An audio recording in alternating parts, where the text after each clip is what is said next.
Hi guys, welcome back to my channel. My name is Paige and I'm starting off my Pixarathon vlog today.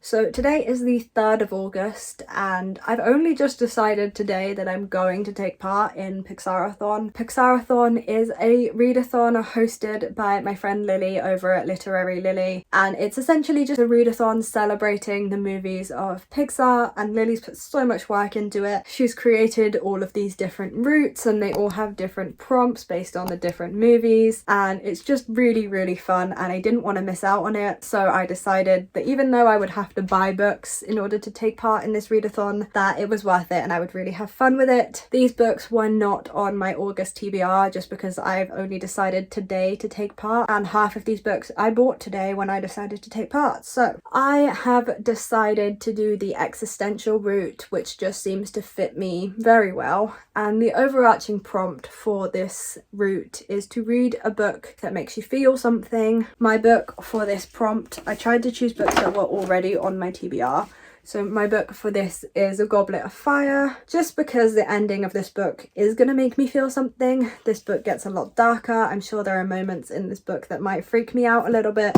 And yeah, the ending of this book, we all know what happens, but just in case I won't say it, it's gonna make me sad. So this is my book for that prompt. And then I can't remember the movie, but I will put it on the screen now because the notes for this are on my phone and I'm currently vlogging on my phone. But one of the prompts is to read a book that makes you think, and I have chosen Olive by Emma Gannon. This was actually the book that convinced me to take part in this readathon.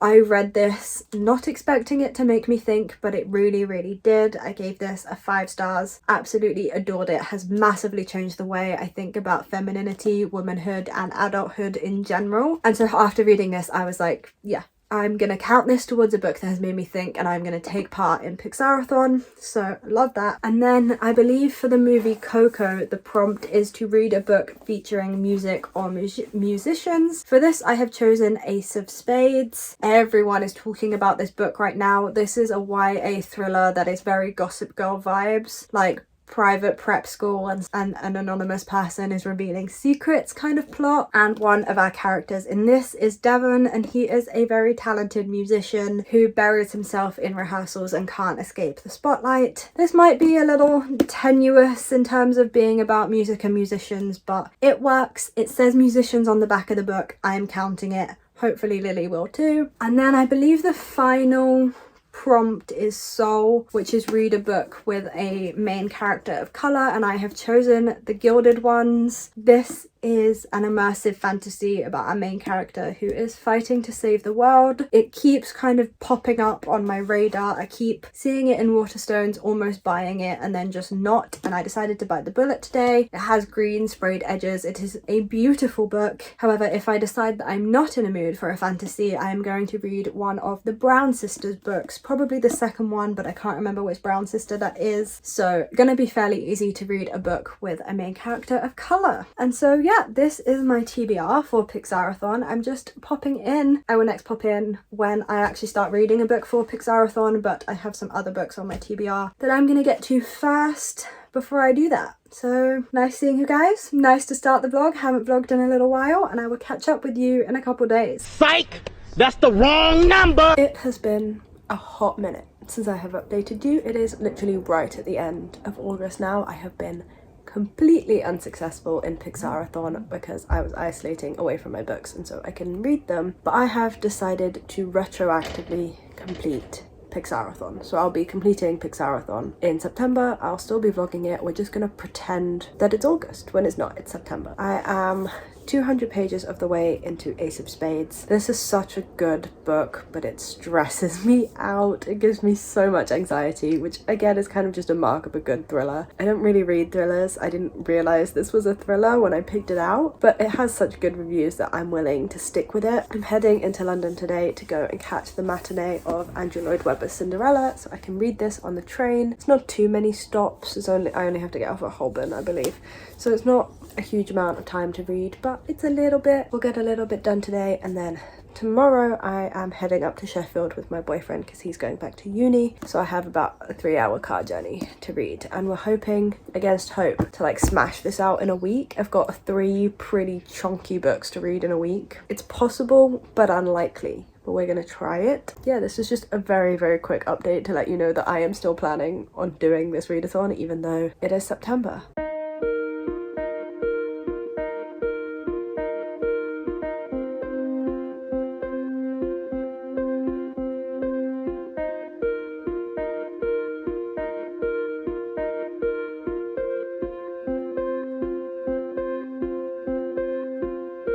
What do we think then? Oh, it was alright. It was alright. I don't need to see Magic Mike. I thought that it was incredible. I'd say Carrie Hope Fletcher, fantastic. I'd see it again just for her. If she leaves, it just will not be the same. And I gotta say, Prince Sebastian is a very tasty man. Oh wow. It was the dance was very... The dance was fantastic.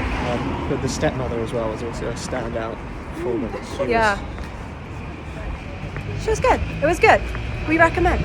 Hello guys, I am back and I'm like up in Sheffield now, and I'm finally just sitting down and actually taking the time to finish off Ace of Spades. I should have finished it yesterday, but I was really hungover, so I didn't read anything on the drive, and then when we got here the house was in a bit of a state, so we spent a lot of time cleaning and I didn't really get to do any reading. But I am now committed to my reading. I have an autumn cozy storm sound ambience on in the back. I'm sitting down to finish off the last little section of Ace of Spades, and I am enjoying this book a lot more than I thought I would. I'm finding it very thrilling. I don't really like thrillers, but I am enjoying this. I am so intrigued to see how it all gets fixed. We've just had the big reveal of who Aces actually is. I had my suspicions because honestly one of the reviews on the back is a little bit of a spoilie. I'm really enjoying it, and the fact that like we know who Aces is, and I've still got like this little section to go. I need to know like what is the twist? Is it gonna get resolved? Like why do I still have about 100 pages left to go when we now know who Aces is? It's all kicking off. I'm very excited. Okay, so I finished Ace of Spades yesterday, but I just couldn't really find time to film a vlog clip, but I finished it. I gave it 4 stars. I really enjoyed it, especially more towards the end. The beginning like really freaked me out, but then as I like committed to reading it and got into the book, it was chef's kiss. Like I really enjoyed it. That author has another YA thriller in the works according to the back of that book, and honestly I don't like thrillers, but I would go as far as to check that out, so all's good there. I'm now about to start the Gilded ones. It's about 2 o'clock in the afternoon, and right now I've spent all morning editing my video to go up tomorrow. But now my boyfriend's gone to work, and so I'm alone in this household, and all I'm going to do is sit and read with no interruptions or disturbances for hours. I'm just like curled up on the sofa with his duvet right now because his uni house is absolutely freezing. That's uni houses for you, and that's Sheffield for you. Sheffield is cold. So I've got my blanket, I've got a cozy candle on, I've got Modern Family in the background, and I'm honestly just going to read for hours and hours until he gets back and starts bothering me again. I've just finished this. I read it in 2 afternoons. Yesterday, which was Tuesday, I literally read 250 pages of this.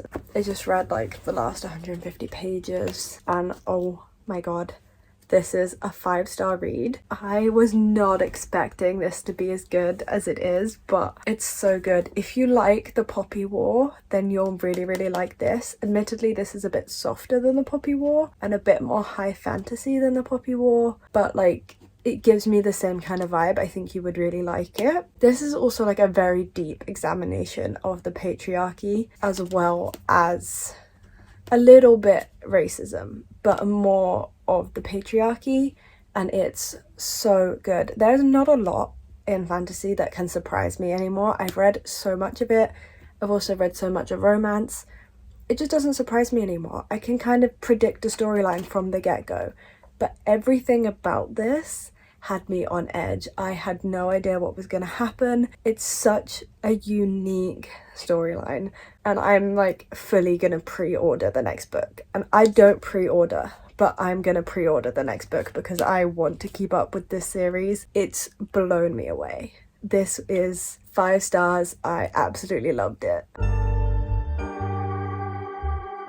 Good afternoon, guys. I am about to start on the Goblet of Fire. I should have really started this morning. I should be a lot further into this book, but I came down with this illness called a hangover, and so I felt like crap, and I'm only starting now at like 2 o'clock in the afternoon.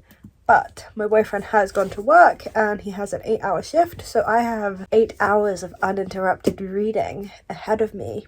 I will say, I do not think I'm going to get this finished, edited and up in time for tomorrow. So it looks like I'm missing an upload because I very much planned to have this done and I don't. It shouldn't happen, but it does happen, and this is a situation that I'm in, and I don't have any filming equipment here in Sheffield, so just gonna have to live with it. I won't lie, I'm not hugely in the mood for this. It just isn't taking my fancy today.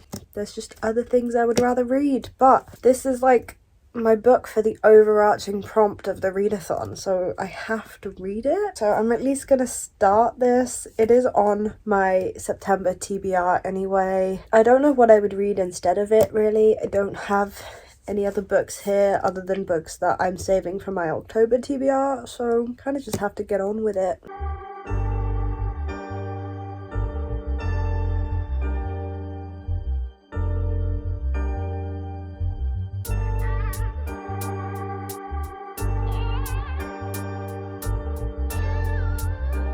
I have made it to chapter 5 and I just can't do any more. I'm really not in the mood for this book, and I know that means that this video will not be done in time to go up when I planned it to go up. But reading is supposed to be fun, readathons are supposed to be fun, and this book isn't fun today. It might be fun tomorrow. I have, you know, a 2-3 hour train journey on Saturday where I can get a lot of reading done, and in that instance it will probably be fun. It's just making me feel slumpy, and so to avoid the slump I've got to be strong, and I'm gonna say no. So guys, I'm not enjoying Harry Potter and the Goblet of Fire. Like, not that I'm not enjoying it, it's a perfect— why have I got these little horns? It's not that I'm like not enjoying it. It's a perfectly fine book. I do still want to read it. I'm just really not in the mood to read it now, and I cannot bring myself to keep picking it up. I should have finished this vlog a couple of days ago now, and I just can't get myself to read Goblet of Fire. So my original plan to overcome this was to double up the prompts, because Goblet of Fire was a book for the overarching prompt of the existentialism route, which is to read a book that makes you feel something. And I do believe Lily said that you are allowed to double up that prompt. It's the only one. So I was going to do that and just end this vlog now. But that feels a little bit cheaty, and I have just done some book shopping. So what we're going to do is we're just going to swap the book out. I don't know if you can tell, but it is a lovely sunny day outside. The minute it turns September and I'm in the mood to get all into my autumn vibes, the UK decides that it's actually going to have some good weather. So that's also probably why Goblet of Fire not doing it for me. But in my book shopping, I did buy Daisy Jones and the Six, which I know will make me feel something because Taylor Jenkins Reid has my heart in a vice-like grip. I love this woman. So I reckon I could read this in like 1 or 2 days, and we can finally get this reading vlog done and finished. I apologise if you're still watching, I know it's very long, and enjoy the sunshine and actually enjoy what I'm reading at the same time, because I just wasn't with Goblet of Fire. I've put off reading this book for so long because I really wanted the audiobook, but the audiobook was really expensive, so I've never bought it. And then I convinced myself that I would hate this book if I didn't read it via the audiobook, because the people who read it by the audiobook gave it 5 stars, and then I saw some negative reviews for people who read the actual book. But I saw the book in the store, I'm sick of waiting, I really want to read it. Taylor Jenkins Reid is very quickly becoming like an Insta-Buy author, one of my favourite authors of all time. So we're gonna read this today, and we're gonna hopefully finish Pixarathon. We're gonna go out strong, and we're gonna go out without cheating. So yeah, this is just an update to tell you that I am changing the book, and I will update you probably at the halfway mark, because I'm committed to reading this today. I am now halfway through Daisy Jones and the Six. I have barely moved from this spot all day. It's literally 4 o'clock and I just haven't moved. Whether I can get this done today, I don't know. There are enough hours left in my evening to probably get this finished. Do I want to, or do I want to take this at my own pace, actually enjoy it and finish it in the morning? I don't know. We'll have to see how it goes. I'm not forcing myself to read this in one day. If it happens, it happens. If not, I'll just finish it tomorrow. That's fine. But Taylor Jenkins Reid has done it again. I literally want to be Taylor Jenkins Reid. I love her writing style. She comes up with the most creative characters. None of her like 3 best-selling books that you will have probably heard of are plot driven. They are all very, very character based, usually centered around one like very, very interesting and flawed character, and then everything else is kind of built around them. And that's not to say that there aren't other big characters, that they are, but you can just tell which character is the one that her kind of ideas were formed around. And I mean, I love seeing that. I already know I'm giving this 5 stars. I just love her writing. She has not let me down yet. This is like not gonna be my favorite. I'm only halfway through, so I can't say with any certainty, but I'm pretty sure that this is not gonna top Malibu Rising or Evelyn Hugo. But that's not to diminish how good this book is. Taylor Jenkins Reid is just in another league to every other writer out there. She is very firmly cemented now after the first half of this book as my favourite author at the moment. I just love everything she puts out. I'm so happy I decided to pick this up. I can see why it would be a better reading experience as an audiobook though. So this is kind of told in a series of interviews, and it's written like an interview. And so if you were listening to it as an audiobook, it would be like listening to a very, very long expose/interview type deal. And I imagine that would be a fantastic reading experience. I wouldn't say that this book is any worse for reading it on paper. I just think that the ideal reading experience and to get the most out of this would be an audiobook. But I don't have an audiobook subscription, and I'm not about to spend like £20 on one. And this is still doing the job just fine, so we love that. I finished it. I'm so happy I read this book. I feel a little bit emotional actually, which is good because that's like the whole point of this prompt. But like I'm tearing up, and this book isn't sad at all. I would say this is actually like the least sad Taylor Jenkins Reid, like, of the 3 that I've read. This is the least sad. It deals with darker, grittier topics than the other books, I would say, but it's just not quite as sad as the others. Like, I cried at the others, felt really, really emotional over them. And this one didn't quite do that. This one was more just I'm tearing up because it's over. I'm tearing up because this was such an amazing like reading experience. I'm tearing up because that's another Taylor Jenkins Reid book over, and what do I do now? So this is definitely the prompt ticked off. I can't believe I read it in a day. Like, it's not very often that a book is so good I can read it in a day, and this is not my typical read at all. I don't usually like gritty books, but this was so good. I'm gonna be giving this 5 stars, but I will say it's not my favorite Taylor Jenkins Reid book. I do not think it compares to Malibu Rising or Evelyn Hugo. Something about the ending of this book just didn't really do it for me. I just didn't love how it ended. I also don't think this is the type of book that you're supposed to leave feeling satisfied. I think we're very much supposed to feel like the Daisy Jones and the Six fans who, when it was like the height of the band's heyday and then they just quit music and all like disappeared off the face of the earth, they felt unsatisfied. Until I think the ending is kind of supposed to be a bit ambiguous and reflect that. Now I just want to read more Taylor Jenkins Reid, and I can see this book really, really staying with me. I'm so happy, and I'm gonna go review this now.